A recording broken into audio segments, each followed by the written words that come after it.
వెంకటేశాయ. సజల జలదనీలం సన్మునిస్తుత్యలీలం నిఖిల నిగమమూలం యాతు ధానాంతకాలం తిలకలసితఫాలం సర్వదా లోకపాలం విధృత కనకచేలం నౌమి సీతానుకూలం.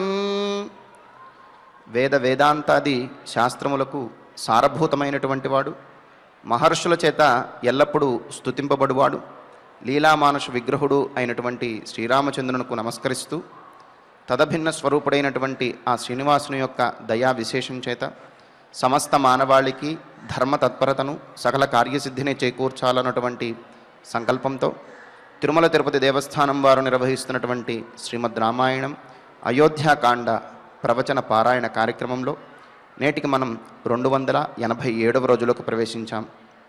ఈ కార్యక్రమంలో ముందుగా చక్కటి అన్నమాచార్యుల వారి సంకీర్తనను శ్రవణం చేద్దాం. ఓం నమో వెంకటేశాయ.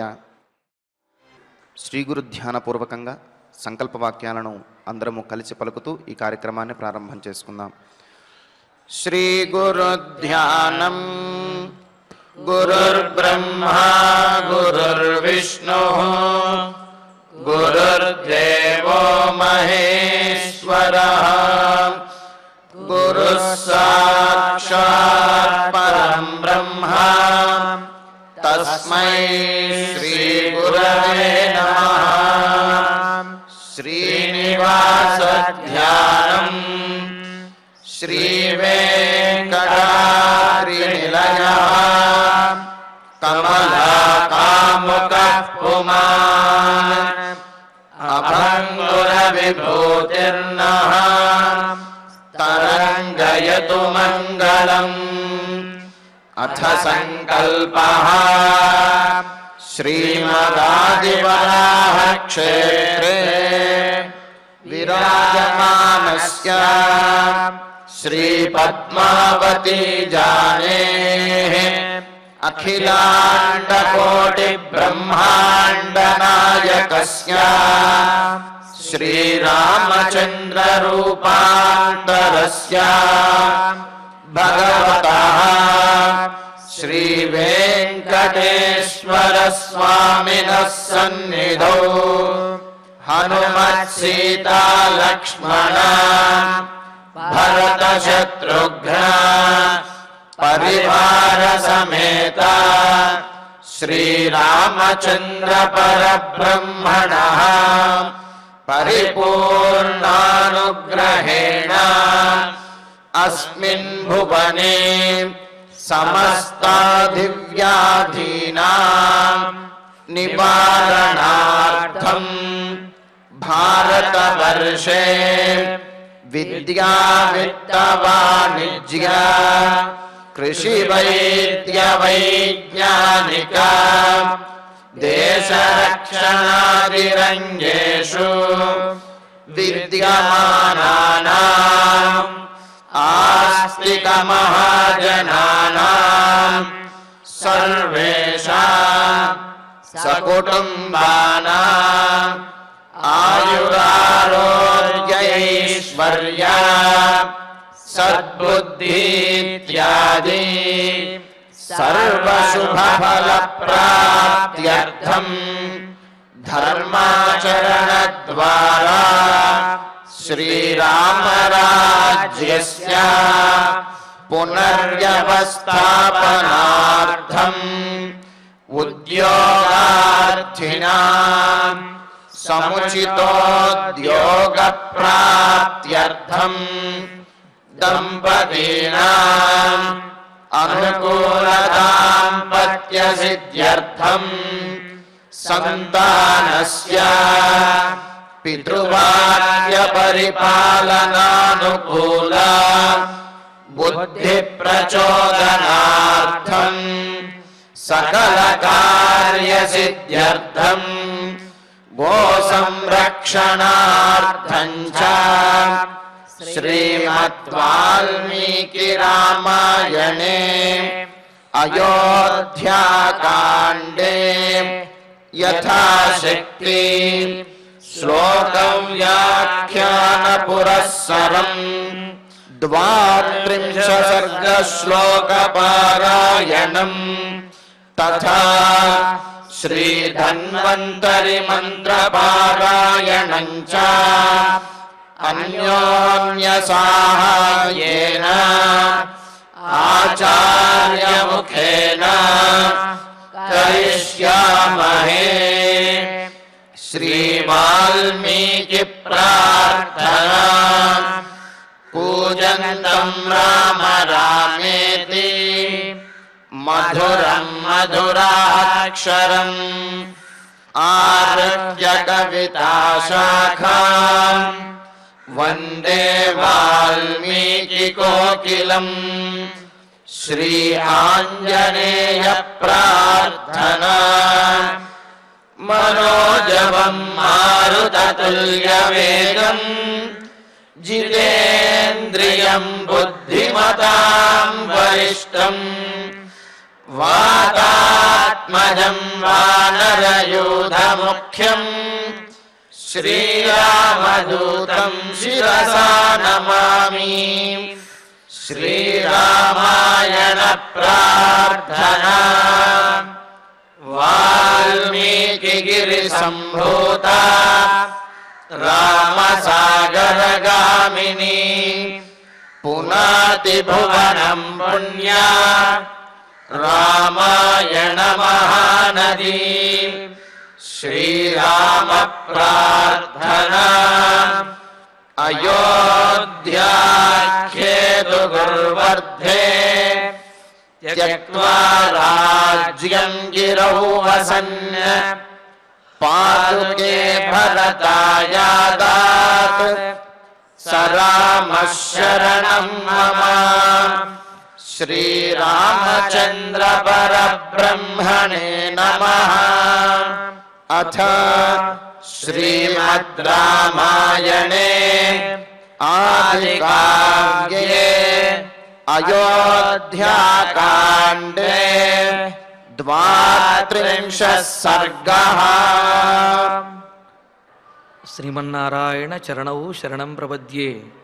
శ్రీమతే నారాయణాయ నమః. శ్రీరామాయ నమః. హారంచ హేమసూత్రంచ భార్యాయై సౌమ్యహారయ రశనాం చాధునా సీత దాతుమిచ్చతి తే సఖే. రామచంద్రమూర్తి తన మందిరానికి, తన అంతఃపురానికి వచ్చినటువంటి సుయజ్ఞుల వారికి సముచితమైనటువంటి సత్కారము చేసి తన వద్దనున్నటువంటి సువర్ణ ఖచ్చితమైన ఆ భుజకీర్తులు, కంకణములు మొదలైన ఆభరణములను వాటిని ఇస్తూ వారిని పూజిస్తూ అలా సత్కరించడంలోనే ఉన్నాడు. సత్కరిస్తూ ఆనందిస్తూ ఉంటే ఇంతలో సీతాదేవి రాముణ్ణి చూచి మరి ఆ విషయం గుర్తు చెయ్యరా అన్నట్లుగా అన్నది. అనేటప్పటికీ రాముడు అవును కదా అని వెంటనే సుయజ్ఞుల వారితోటి రామచంద్రమూర్తి ఈ విధంగా అంటున్నాడు. సౌమ్యమైనటువంటి స్వభావం కలిగిన ఓ సుయజ్ఞ సఖే మిత్రమా, హారంచ హేమసూత్రంచ రసనాంచ. ఒక చిన్న విషయం ఏమిటి అంటే ఆ హారము అంటే స్త్రీలు ధరించేటటువంటి హారమును, అక్కడ ముత్యాల హారము, చంద్రహారం మొదలైనటువంటివి అన్నమాట. అటువంటి చంద్రహారము, ముత్యాహారము మొదలైన ఆ స్త్రీలు ధరించే హారము, హేమసూత్రం మెడలో ధరించేటటువంటి బంగారుమయమైనటువంటి సూత్రము ఏదైతే ఉందో అది, రశనాం, రశన అంటే నడుముకు ధరించేటటువంటి వడ్డాణం. అలాగా రశనాం వడ్డాణమును అధునా ఇప్పుడు సీతాదేవి ఇవ్వాలనుకుంటున్నది అన్నాడు. అదేమిటి సీతాదేవి, నాకు ఈ ఆభరణాలు నేనేం పెట్టుకుంటాను అని చెప్పి సుయజ్ఞుల వారికి అనిపిస్తుంది కదా, అందుకని వెంటనే చెబుతున్నాడు, తవ భార్యాయై దాతుమిచ్చతి, మీ భార్య కోసమని చెప్పి సీతాదేవి ఇవి ఇవ్వాలి అని చెప్పి ముచ్చటపడుతున్నది అని. సహజంగా అయితే ఇవి కొనుక్కోవాలి అని, ఇవి తీసుకోవాలి అని, ఇవి నాకు కావాలి అని చెప్పి ముచ్చటపడటం అనేది సహజం, పరిపాటి, సామాన్యంగా జరిగేదే. కానీ ఇక్కడ సీతాదేవి భర్తతో రామచంద్రమూర్తితో ఏం చెప్పించదలుచుకున్నది అంటే, ఈ ఆభరణాలు ఏవైతే ఉన్నాయో చంద్రహారము, ముత్యాలహారము, అదేవిధంగా సూత్రములు, బంగారమయమైనటువంటి చక్కటి సూత్రములు, అలాగే మెడలో ధరించేటటువంటి బంగారు సూత్రములు, అలాగే నడుముకు ధరించేటటువంటి బంగారుమయమైనటువంటి వడ్డాణము, వీటిని సుయజ్ఞ మిత్రమా మీ భార్య కోసమని చెప్పి సీతాదేవి ఇవ్వాలి అని ముచ్చటపడుతున్నది అని అన్నాడు. అంటే ఆమె కూడా రాముడు ఎంతటి దానశీలత కలిగినటువంటి వాడో, దానశీలో, అదేవిధంగా సీతాదేవి కూడా ఆ విషయంలో ఏమాత్రము ఆమె వెనుకడుగు వేసేది కాదు, తగ్గే ప్రసక్తి లేదన్నమాట. అలాగా ఆమె కూడా దానం చేయటము అంటే తన దగ్గర ఉన్నటువంటి ఆ వస్తువులను అవి నిష్ప్రయోజనం కాకుండా సముచితమైనటువంటి వారికి ఇవ్వటం ద్వారా వాటికి సార్థకత చేకూరాలి, అవి సప్రయోజనంగా ఉండాలి అని ఆమె యొక్క భావన కూడా. అందుకనే రాముడి ద్వారా చెప్పిస్తున్నది, మిత్రమా సుయజ్ఞ, నా భార్య సీతాదేవి మీ భార్య కోసమని చెప్పి ఈ చంద్రహారములు, ఆ వడ్డాణము మొదలైనవన్నీ కూడా ఇవ్వదలుచుకున్నది. కావున వాటన్నింటినీ కూడా స్వీకరించి నీ భార్యకు సమర్పించవయ్యా, దయచేసి వాటిని స్వీకరించడానికి అంగీకరించు అని చెప్పి ప్రార్థిస్తున్నాడు. అందుకే కదా శ్రద్ధయాదేయం అశ్రద్ధయాదేయం హ్రియాదేయం హ్రియాదే, ఇట్లాగా అంటే ఆ చేసేటటువంటిది శ్రద్ధగా చెయ్యాలి, అశ్రద్ధగా చేయకూడదు, భయంతో చెయ్యాలి, అంటే అవతల వారికి ఏమైనా ఇబ్బంది కలుగుతుందేమోనని భయంతో చెయ్యాలి. హ్రియా, అయ్యా మేము ఇంతకంటే ఎక్కువ చెయ్యలేకపోతున్నాము అనేటువంటి ఒక రకమైన సిగ్గుతో అంటే చేసే పని మీద సిగ్గు కాదు, ఇంతకంటే మేము ఎక్కువ చేయలేకపోతున్నాము, మీరు మహాత్ములు అనే ఉద్దేశంతో అవతల వారికి వాళ్ళు సంవిధాదేయం అని చెప్పి ఇలాగా మనకు శిక్షావళిలో చెబుతారు. కావున వేదం చెబుతున్నది. కావున వీళ్ళు ఈ రామచంద్రమూర్తి కూడా ఇదిగో ఇవి తీసుకో, అదిగో అవి తీసుకో అని చెప్పి ఏదో తాను ఇచ్చేవాడుగాను తీసుకునేవాడిని తక్కువగాను ఆయన భావించడం లేదు. దయచేసి మేము ఇచ్చేటటువంటి వాటిని గ్రహించమని చెప్పి ప్రార్థనాపూర్వకంగా చెబుతున్నాడు అన్నమాట. ఎందుకు అంటే సపాత్రదానము చెయ్యటము అనేది చాలా గొప్ప విశేషము. పైగా మనం ఇచ్చేటటువంటిది సరైనటువంటి యోగ్యులైనటువంటి వారికి చెందింది అంటే దాని ఫలాన్ని మనము కూడా పూర్తిగా పొందగలుగుతాం. కావున అటువంటి పుణ్యాత్మలు లభించినప్పుడు దర్పంతో కాకుండా ఆదరంతో వారిని గౌరవించాలి, ఆదరంతో వారిని సత్కరించాలి అనే విషయం దీని ద్వారా తెలుస్తున్నది. అందుకే రాముడు కూడా అంటున్నాడు, ఇలా సీతాదేవి ఇవ్వదలుచుకున్నది, కావున వాటిని కూడా మీరు గ్రహించండి అని చెప్పి అంటూ అంగదాని విచిత్రాణి కేయూరాణి శుభాని చ ప్రయచ్చతి సఖేతుభ్యం భార్యాయై గచ్చతి వనం. సఖే మిత్రమా, వనం గచ్చతి, వనవాసానికి బయలుదేరి వెళుతున్నటువంటి మేము ఈ సీతాదేవి, నాతో పాటు వనవాసానికి సీతాదేవి కూడా వస్తున్నది కదా, అలాగ వనవాసానికి వచ్చేస్తున్నటువంటి సీతాదేవి భార్యాయై, నీ భార్య కోసము, నీ భార్య ధరించడం కోసము అని చెప్పి విచిత్రాణి అంగదాని, భుజముల యందు ధరించిన అరవంకీలు అని అంటారనుకుంటా, ఆ భుజముల యందు ధరించేటటువంటి ఆభరణములను, శుభాని మంగళకరములైనటువంటి కేయూరాణి, అలాగే ఆ భుజముల కింద చేతికి ధరించేటటువంటి కేయూరములు అంటారు, ఆ కేయూరములు అనే ఆభరణములు ఏవైతే ఉన్నాయో వాటిని కూడా తుభ్యం ప్రయచ్చతి, నీ భార్య కొరకని చెప్పి నీకు ఇవ్వదలుచుకున్నది అని చెప్పి అంటున్నాడు. ఎందుకు అంటే మరి ఆ తీసుకునేటటువంటి వాడి యొక్క గొప్పతనాన్ని బట్టి ఇచ్చినటువంటి వాడి యొక్క దానం అనేది సార్థకత చెందుతుంది.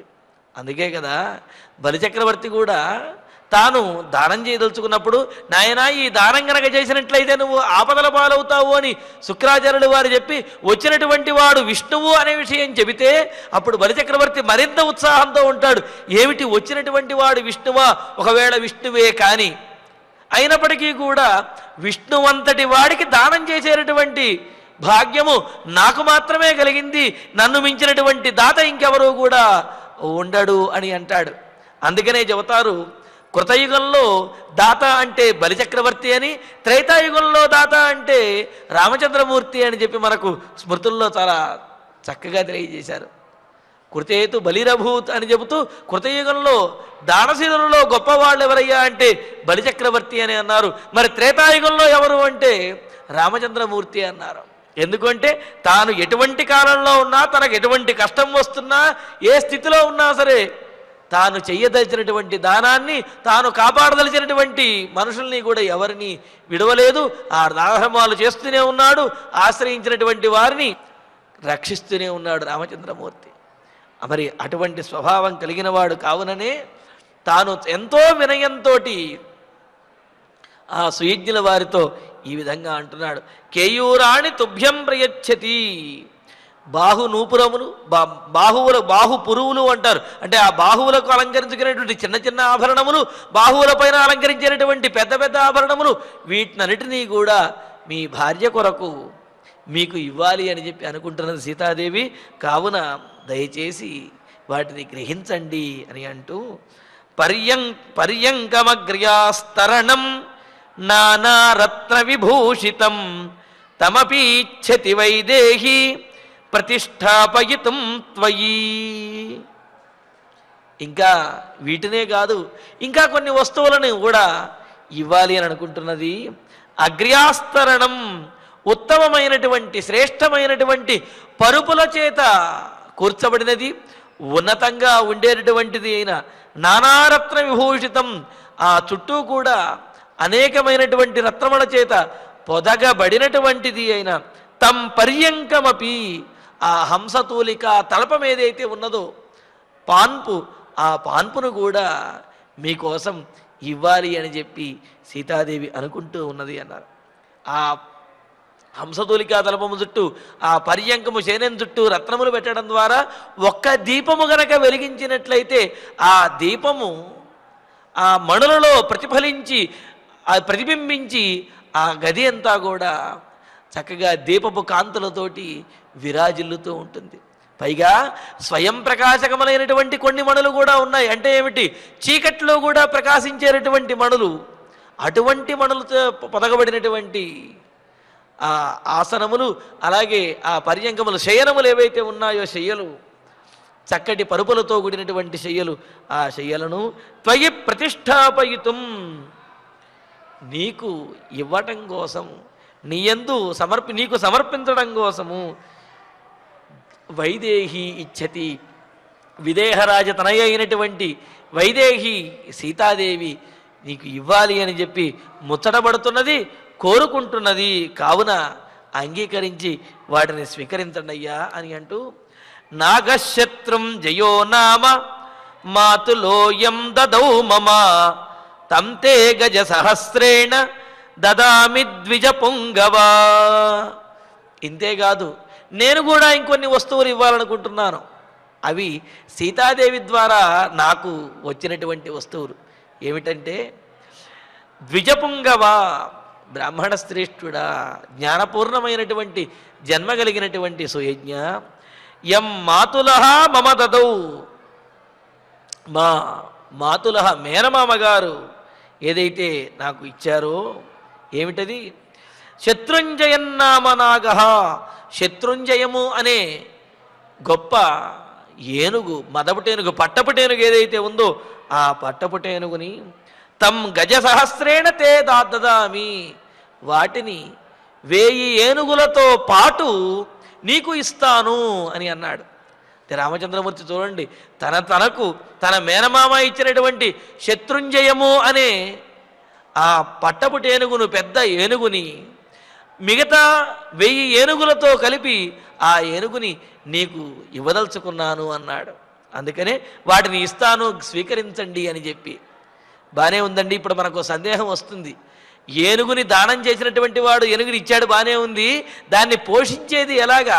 ఎంత భక్తితో ఇచ్చినప్పటికీ కూడా దాన్ని పోషించడం కష్టం కదా. అంటే ఈ గోదానములు కానీ లేకపోతే ఇటువంటి దానములు ఇచ్చేటటువంటి వారు దానికి సంబంధించినటువంటి గ్రాసము అని అంటారు.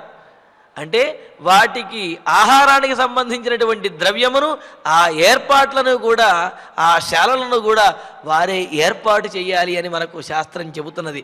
అందుకనే ఇక్కడ సుయజ్ఞుల వారికి ఏనుగులు ఇచ్చి వదిలేస్తే దాన్ని భరించడానికి ఆయన ఆ తపస్సులు చేసి తపశ్శక్తిని అంతటినీ కూడా దారపోసి వాటిని పోషించవలసి వస్తుంది. అందుకనే రామచంద్రమూర్తి ఆ ఏనుగులను పోషించడానికి ఆ ఏనుగులను ఉంచడానికి కావలసినటువంటి ఏర్పాట్లతో పాటుగా 1000 ఏనుగులతో పాటు శత్రుంజయము అనే ఏనుగుని మీకు మీకు ఇవ్వదలిచాను, కావున వాటిని స్వీకరించి మమ్మల్ని అనుగ్రహించండి అని అంటున్నాడు. పైగా వీటిలో ఒక్కొక్క దానిని ఇవ్వడం ద్వారా ఒక్కొక్క ఫలాన్ని ప్రత్యేకంగా చెప్పారు. వాటిని కూడా మనం తర్వాత చెప్పుకుందాం. ఇలాగా మా మేనమామ గారు ఇచ్చినటువంటి శత్రుంజయము అనే ఏనుగు ఏదైతే ఉన్నదో దానిని ఆ పట్టపుట్ట ఏనుగుని మిగతా 1000 ఏనుగులతో కలిపి గజములతో కలిపి మీకు ఇస్తాను, వాటిని గ్రహించండి అని అన్నాడు. అని ఇత్యుక్త సఖిరామేణ సుయజ్ఞ ప్రతిగృహ్యతత్ రామలక్ష్మణ సీతానాం ప్రయుయోజాశిషశుభా. సుయజ్ఞుడు రామచంద్రమూర్తి ఇంత చక్కగా ఇంత వినయంగా పూజాపూర్వకంగా సత్కారపూర్వకంగా శ్రద్ధతోటి ఇలాగ ఇవ్వదలుచుకుంటే సుయజ్ఞులు కాదనకుండా వాటిని కూడా చక్కగా ఆనందంగా ప్రీతితోటి స్వీకరించాడు. ఇత్యుక్తః రామేణ ఇత్యుక్తః రాముని చేత ఈ విధంగా ప్రార్థింపబడినటువంటి ఇలాగ వినయంతో చెప్పబడిన సహా సుయజ్ఞ ఆ సుయజ్ఞుల వారు తత్ ప్రతిగృహ్య రాముడిచ్చినటువంటి ఆ ఆభరణములను సీతాదేవి ఆ సుయజ్ఞుల వారి యొక్క భార్య కోసం ఇచ్చినటువంటి ఆ ఆభరణములను అలాగే 1000 ఏనుగులతో కూడినటువంటి శత్రుంజయము అనే ఒకానొక పట్టపుట్ట ఏనుగును వాటిని కూడా ప్రతిగృహ్య గ్రహించి స్వీకరించి ఇక్కడ ప్రతిగృహ్య అని చెప్పటము అలాగే దదామి అని రాముడు అనడంలో ఉద్దేశం ఏమిటి అంటే సహజంగా ఎక్కడికైనా వీళ్ళు వనవాసానికి వెళుతున్నారు కావున అయ్యా మేము వనవాసానికి వెళుతున్నాము, వనవాసానికి వెళ్ళి వచ్చే వరకు కూడా ఈ వస్తువులను మీరు చక్కగా వాడుకోండి, కాపాడండి, ఆ తర్వాత మాకు ఇచ్చేయండి అని చెప్పి అనే భావన రావచ్చు. కానీ అటువంటి భావన ఏమీ లేదు. అందుకనే రామచంద్రమూర్తి దదామి అని అనేశాడు. దదామి అనే దానికి అర్థం చెబుతారు స్వస్వత్వ నివృత్తి పరస్వత్వోత్పత్తి అని చెబుతూ శాస్త్రంలో తాను వాటిని విడిచిపెట్టేసి ఇతరులకు స్వాధీనం చేసి చెయ్యటము స్వాధీనీకరణం అని అంటారు. అంటే ఇతరులకు స్వాధీనం చేసి వేయటం అంతే తప్ప వాటిని కొన్ని రోజులు నీ దగ్గర ఉంచి ఆ తర్వాత మళ్ళీ నేను వచ్చిన తర్వాత నాకు ఇవ్వు అంటే వాటిని స్వాధీనం చేయటము, వాటిని దానం చేయటము, ఇచ్చివేయటము అని అనటం కుదరదు. వాటిని భద్రపరచటము అని అనాలి. కానీ ఇక్కడ రాముడు సుయజ్ఞుల వారి దగ్గర భద్రపరచడం లేదు, సుయజ్ఞుల వారికి స్వాధీనం చేసేస్తున్నాడు. ఇక అవి సుయజ్ఞుల వారికే చెందుతాయి.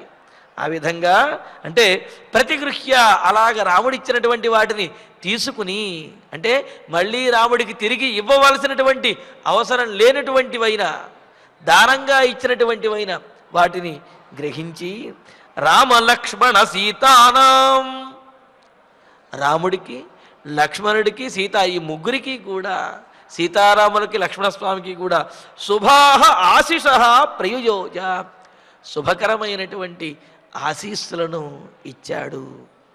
ఎందుకు అంటే మరి వాళ్ళు వనవాసానికి వెళుతున్నారు. ఇంకొక ముఖ్యమైన విశేషం రాముని యొక్క సీతారాములు లక్ష్మణస్వామి వీరి యొక్క అవతార ప్రయోజనము అనే ఏదైతే ఘనకార్యం ఉన్నదో అవతార ప్రయోజనం ఏదైతే ఉన్నదో అది ఈ వనవాసము ద్వారానే సిద్ధించబోతున్నది. కావున అంత గొప్పదైనటువంటి వనవాసానికి వెళుతున్నారు. అందుకనే వారు సమర్పించినటువంటి వాటిని ఆదరంతో స్వీకరించిన వాడై సీతారాములకు లక్ష్మణస్వామికి కూడా శుభకరమైనటువంటి ఆశీస్సులను ఇచ్చారు. ఇలా ఆశీస్సులు తీసుకోవటం ద్వారా ప్రయోజనం ఏమిటండి అని అంటే నిత్యకర్మానుష్ఠాన నిరతులు సత్యసంధులు, ఇది గుర్తుపెట్టుకోవాలి. సత్యసంధులు ధర్మాచరణ చేసినటువంటి వారు వారికి వాక్శుద్ధి అనేది ఉంటుందన్నమాట. ఆ వాక్శుద్ధి ద్వారా వారు అన్నటువంటి మాటలు అవి సిద్ధించి తీరుతాయి, వారి ఆశీస్సులు ఫలిస్తాయి.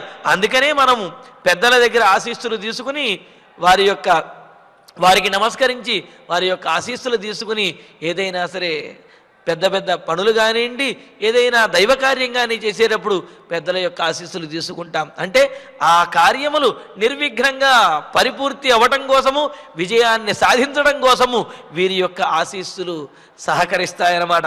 అందుకనే సుయజ్ఞుల వారు రామలక్ష్మణ సీతానాం శుభాః ఆశిషః ప్రయుయోజ, సీతారాములకు లక్ష్మణస్వామికి కూడా ఆశీస్సులను ఇచ్చారు. జాగ్రత్తగా, అంటే క్షేమంగా వెళ్ళి లాభంగా రండి అని అంటుంటారు కదా ఎక్కడికైనా వెళుతుంటే, ఆ విధంగా ఈయన కూడా వారికి శుభకరమైన మంగళకరమైనటువంటి ఆశీస్సులను ఇచ్చారు. ఇచ్చి అధభ్రాతరమవ్యగ్రం ప్రియం రామ ప్రియం వద సౌమిత్రిం వాచేదం బ్రహ్మేవ త్రిదశేశ్వరం. మరి సుయజ్ఞుల వారికి చేయవలసినటువంటి సత్కారం మొత్తం పూర్తయింది. వారు సీతారాములను లక్ష్మణస్వామిని కూడా చక్కగా ఆశీర్వదించారు, ఆశీస్సులను ఇచ్చారు. మరి వారిని చక్కగా సాగనంపి లక్ష్మణుడితోటి రామచంద్రుడు అంటున్నాడు, లక్ష్మణ, మరొక విశేషం ఉన్నది. ఆ తరువాత ప్రియం వదః, ప్రియంగా మాట్లాడడంలో గొప్పవాడైన, ప్రియముగానే మాట్లాడేటువంటి వాడు రామచంద్రమూర్తిలో ఉన్న లక్షణం అన్నమాట. ఇంతకుముందు కూడా అనుకున్నాం, స్మితభాషి, మితభాషి, పూర్వభాషి రాఘవ అని చెబుతూ ఆయన నవ్వుతూ మాట్లాడేవాడు, మితంగా మాట్లాడేవాడు, ముందుగా మాట్లాడేవాడు. వాడు మాట్లాడిన తర్వాతే నేను మాట్లాడాలి, నేనెందుకు ముందుగా మాట్లాడాలి అనే భావన ఏమాత్రము రాముడిలో లేదు. ముందు మాట్లాడేవాడు, నవ్వుతూ మాట్లాడేవాడు, మితంగా మాట్లాడేవాడు, ప్రియంగా మాట్లాడేవాడు. ఇంతకంటే గొప్ప లక్షణం ఇంకేముంటుంది? నోరు మంచిదైతే ఊరు మంచిదవుతుంది అని అంటారు. కావున నోటిని అదుపులో పెట్టుకుని చక్కటి మాటలు, సవ్యమైనటువంటి మాటలు మాట్లాడినట్లయితే అందరూ కూడా అనుకూలంగా ఉంటారు. అదే నోరు కనుక మంచిది కాకపోతే ఎంతటి వారైనా సరే అందరి చేత కూడా నిందలు పొందవలసి వస్తుంది. మరి ఇక్కడ ప్రియం వదః, ప్రియముగా మాట్లాడేటువంటి లక్షణం కలిగిన వాడైన రామచంద్రమూర్తి అవ్యగ్రం, ఎటువంటి తొందరపాటు లేనివాడు, కలత చెందనటువంటి వాడు, ఇచ్చినటువంటి కార్యాన్ని సక్రమంగా నిర్వర్తించడంలో సమర్థుడైనటువంటి వాడైన ప్రియం భ్రాతరం, తనకిష్టమైన వాడైన భ్రాతరం లక్ష్మణుని ఉద్దేశించి బ్రహ్మ త్రిదశేశ్వరం ఇవ, బ్రహ్మగారు ఇంద్రుడితో మాట్లాడినట్లుగా. ఎందుకు అంటే ఇంద్రాది దేవతలందరూ కూడా వారికి వచ్చినటువంటి ఆపదలను ముందుగా బ్రహ్మగారికి తెలియజేస్తే ఆ బ్రహ్మగారితో కలిసి మహావిష్ణువు దగ్గరికి వెళ్ళి వారి యొక్క ఆపదలన్నీ కూడా తీర్చుకునేవారు. అంటే ఇంద్రాది దేవతలకు బ్రహ్మగారు ఎల్లప్పుడూ కూడా అందుబాటులో ఉంటూ వారి యొక్క పాలనను చూస్తూ ఉండేవారు. ఆ సందర్భంలో బ్రహ్మగారు ఇంద్రుడికి అనేకమైనటువంటి విషయాలను ఉపదేశించేవారు. ఆ విధంగా బ్రహ్మ, చతుర్ముఖ బ్రహ్మ, త్రిదశేశ్వరం, త్రిదశాహ అంటే దేవతలోని అర్థము, త్రిదశేశ్వర దేవతలకు రాజైనటువంటి ఇంద్రునితోటి చెప్పినట్లుగా ఇదం ఉవాచ, రామచంద్రమూర్తి లక్ష్మణస్వామితోటి ఈ మాటను చెబుతూ ఉన్నాడు. ఇక్కడ అవ్యగ్రం ఉవాచ అని కూడా అన్వయం చెబుతారు.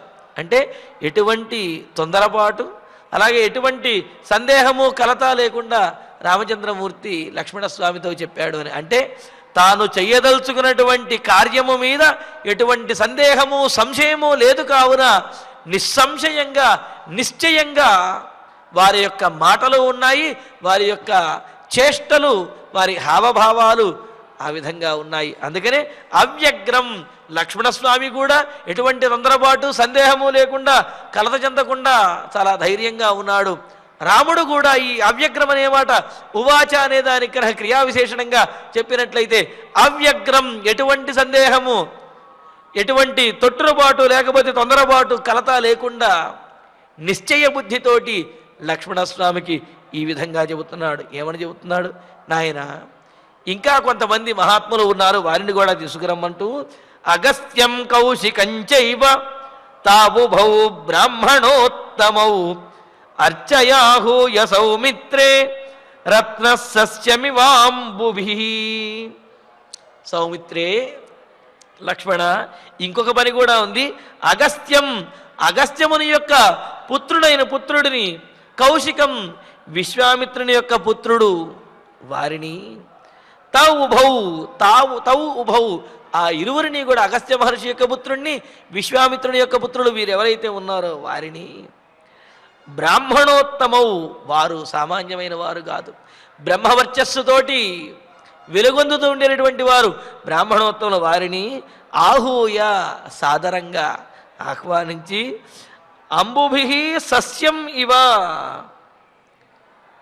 సస్యమును పంటలను మొక్కలను నీటితోటి కడిగినట్లుగా అంటే నీటితోటి ఆ మొక్కలకు నీళ్లు పోసినట్లుగా ఆ విధంగా వారిని పిలిచి వాళ్ళ కాళ్ళు కడిగి రత్నై అర్చయ రత్నముల చేత వారిని సత్కరించవయ్యా, సత్కరిద్దాం, వారిని కూడా పిలుచుకురావయ్యా అని అంటున్నాడు.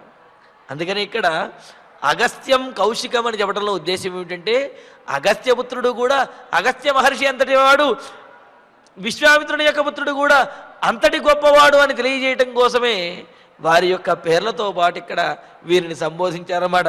మరి అంతటి గొప్పవాళ్ళైన వారిని తీసుకువచ్చి మొక్కలకు నీరు పోసినట్టుగా, మొక్కలకు నీరు పోస్తే ఏమవుతాయి, చక్కగా పుష్పించి ఫలిస్తాయి, ఆనందిస్తాయి.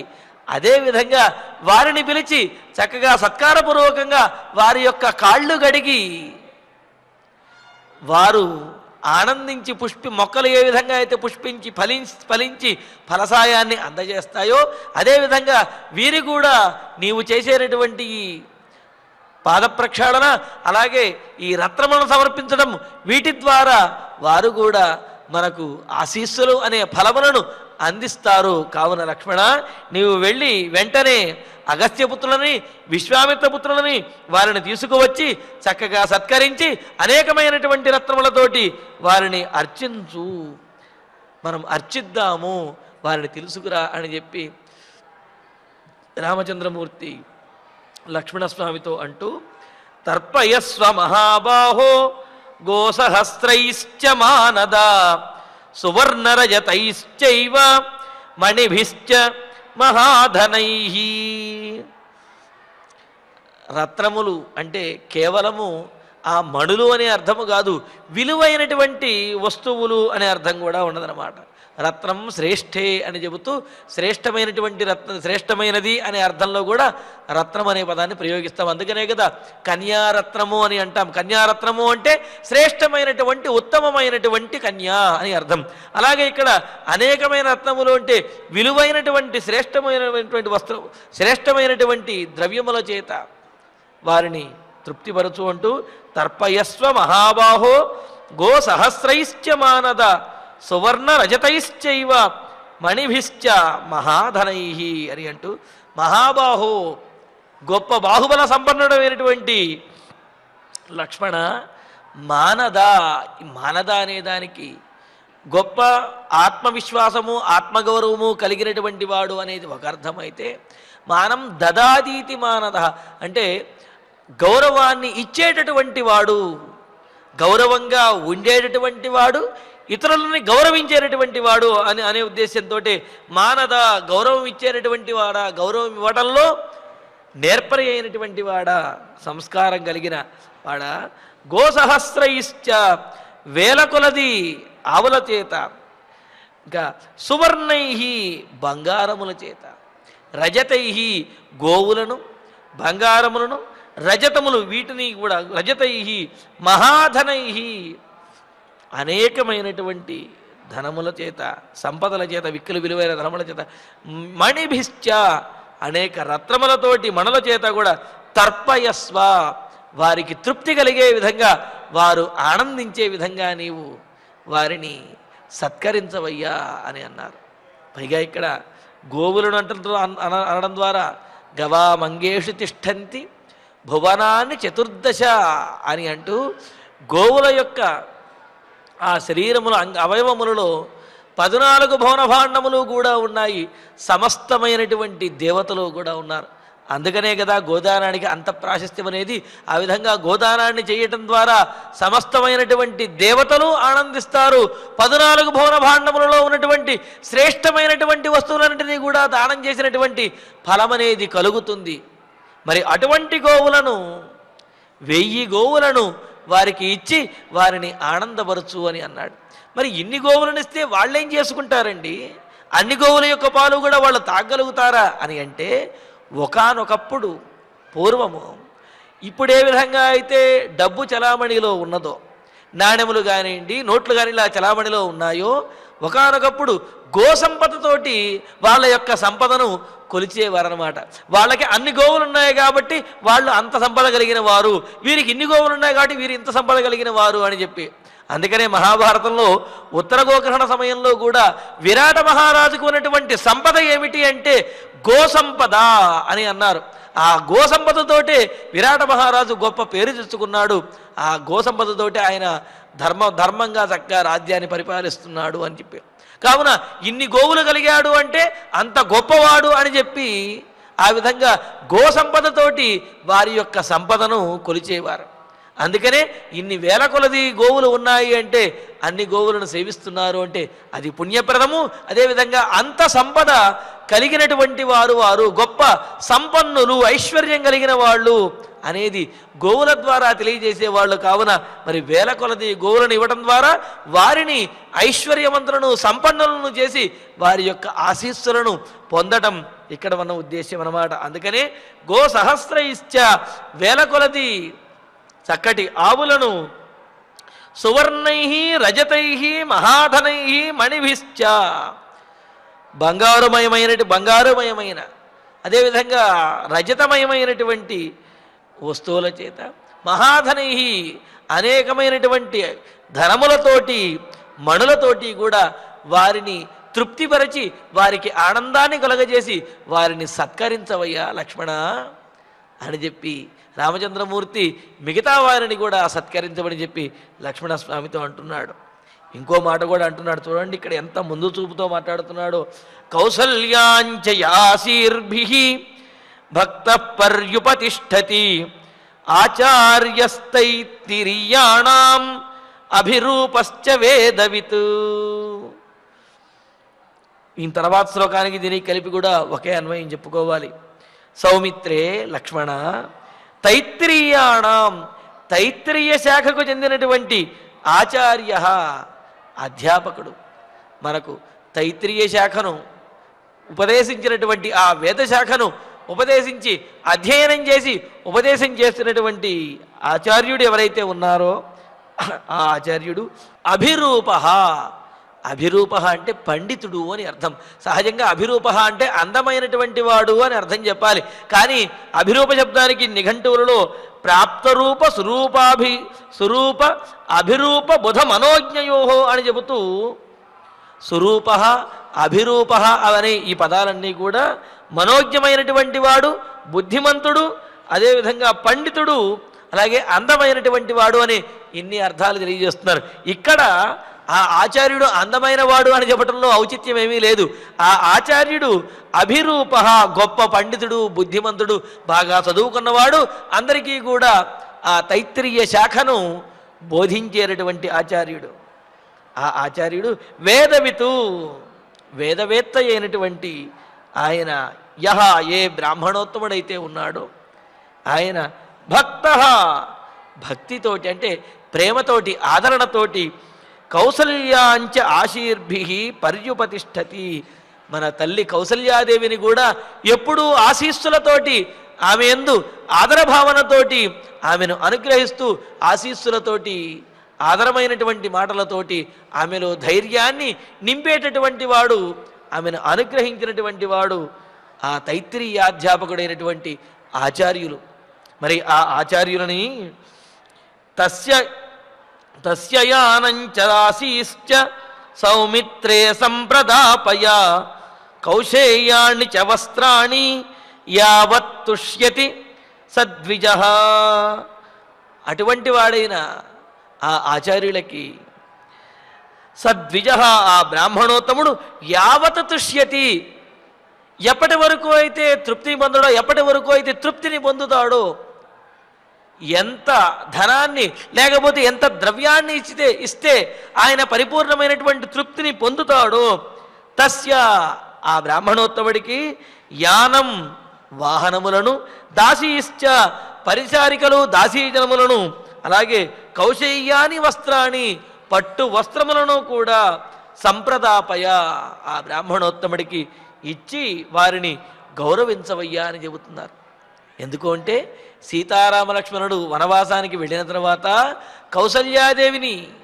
కౌసల్యాదేవికి ధైర్యం చెప్పేటటువంటి వాళ్ళు, ఆమెను ఆమెకు ఆశీస్సులు ఇచ్చేటటువంటి వారు వీరు.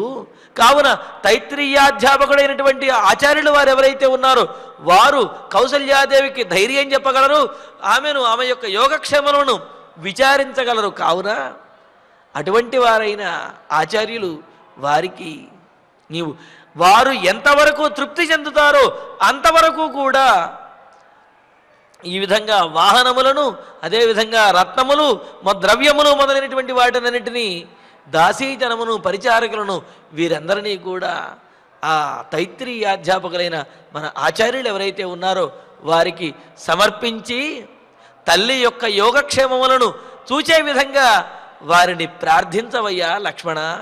మహాత్ములు వారు గనక ఆశీస్సులను ఇచ్చారు అంటే వారు ఇచ్చినటువంటి మాట తప్పరు, వారి మాటకు తిరుగులేదు. కావున మన తల్లి అయినటువంటి కౌసల్యాదేవి కూడా చక్కగా క్షేమంగా ఇక్కడ అయోధ్యానగరంలో ఉండగలుగుతుంది. కావున ఆమెను ఎల్లప్పుడూ కూడా ఆమెకు ఆశీస్సులను అందించేటటువంటి ఆ తైత్రీయాధ్యాపకులైన ఆచార్యులను సత్కరించవయ్యా లక్ష్మణ అని చెప్పి ఈ విధంగా ఆ ఆచార్యులను, బ్రాహ్మణోత్తములను వారినందరినీ సత్కరించి వారి యొక్క ఆశీస్సులను తీసుకోవటము, అలాగే కౌసల్యాదేవికి ఒక వ్యవస్థను ఏర్పాటు చేయటము, కౌసల్యాదేవిని ఆశీస్సులు ఇచ్చి ఆమె యొక్క యోగక్షేమమును విచారించేటటువంటి వారిని కూడా ఏర్పాటు చేసేటటువంటి ఉద్దేశ్యంతో తమ దగ్గర ఉన్నటువంటి ఐశ్వర్యములను, ధనమును, అదేవిధంగా పరిచారిక గణములను వీటినన్నిటినీ కూడా ఆ బ్రాహ్మణోత్తములకి, అదేవిధంగా తైత్రీయాధ్యాపకునికి వారందరికీ కూడా సమర్పిస్తూ ఉన్నారు.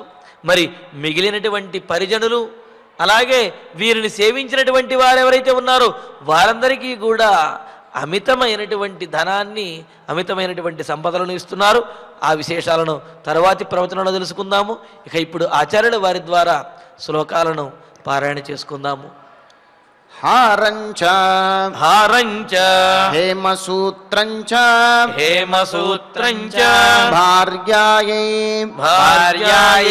సౌమ్యహారయా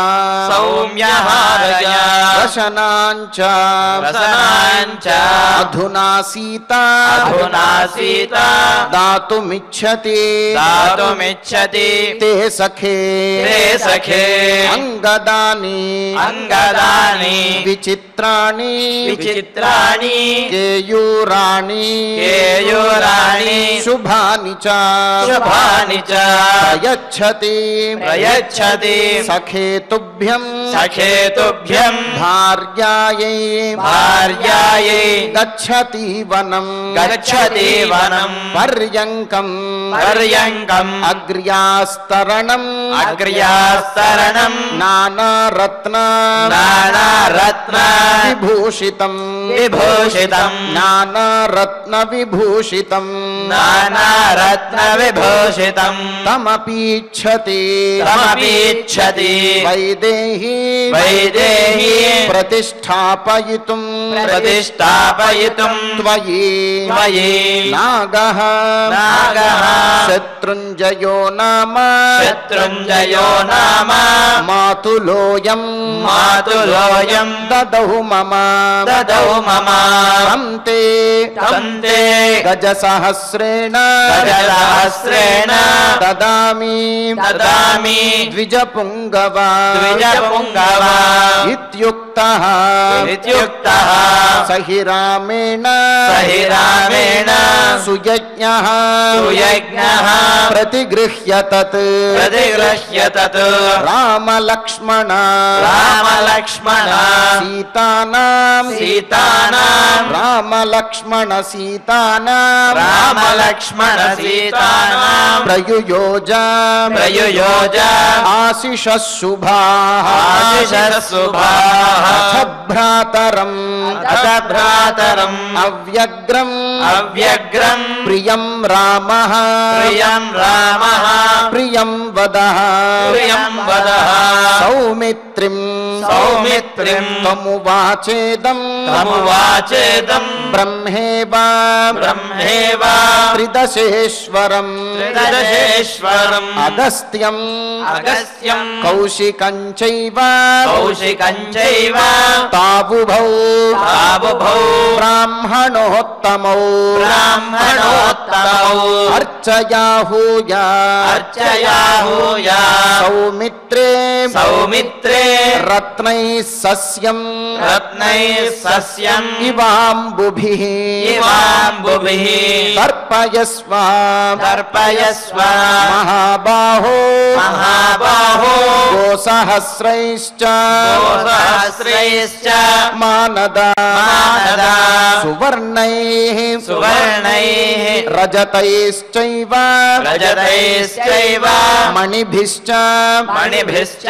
మహాధనైః మహాధనైః కౌసల్యాంచ యా కౌసల్యాంచ యా ఆశీర్భిః ఆశీర్భిః భక్తః భక్తః పర్యుపతిష్ఠతి పర్యుపతిష్ఠతి ఆచార్యః ఆచార్యః తైత్తిరీయాణాం తైత్తిరీయాణాం అభిరూపశ్చ అభిరూపశ్చ వేదవిత్ వేదవిత్ తస్య యానం చ తస్య యానం చ దాసీశ్చ దాసీశ్చ సౌమిత్రే సౌమిత్రే సంప్రదాపయ సంప్రదాపయ కౌశేయాని చ కౌశేయాని చ వస్త్రాణి వస్త్రాణి యావత్ తుష్యతి యావత్ తుష్యతి సద్విజః సద్విజః ఇత్యార్షే ఇత్యార్షే శ్రీమద్ రామాయణే శ్రీమద్ రామాయణే ఆదికావ్యే ఆదికావ్యే అయోధ్యాకాండే అయోధ్యాకాండే ద్వాత్రింశే సర్గే ద్వాత్రింశే సర్గే దశ శ్లోకాః దశ శ్లోకాః. ఫలశ్రుతి నుండి మంగళాంతం వరకు అందరము కలిసి పఠిద్దాం. ఫలశ్రుతి ఆయుష్యమారోగ్యకరం యశస్యం సౌభ్రాతృకం బుద్ధికరం సుఖం చ శ్రోతవ్యమేతన్నియమేన సద్భిః ఆఖ్యానమోజస్కరమృద్ధికామైః శ్రీరామచంద్ర పరబ్రహ్మణే నమః.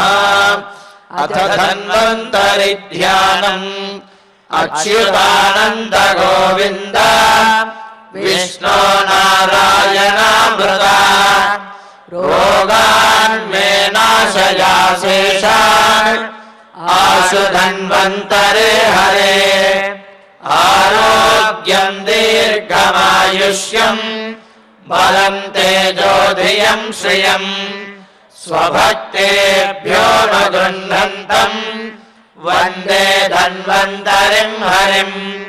ధన్వంతరేరిమం శ్లోకం భక్త్యా నిత్యం పఠంతి యే అనారోగ్యం న తేషాం స్యాత్ సుఖం జీవంతి తే చిరం.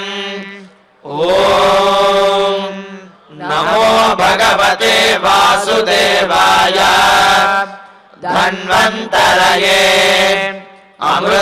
అమృతకలశహస్తాయ వజ్రజలౌకహస్తాయ సర్వామయ వినాశనాయ త్రైలోక్యనాథాయ మహావిష్ణవే స్వాహా. ఓం వాసుదేవాయ విద్మహే సుధాహస్తాయ ధీమహి తన్నో ధన్వంతరి ప్రచోదయాత్.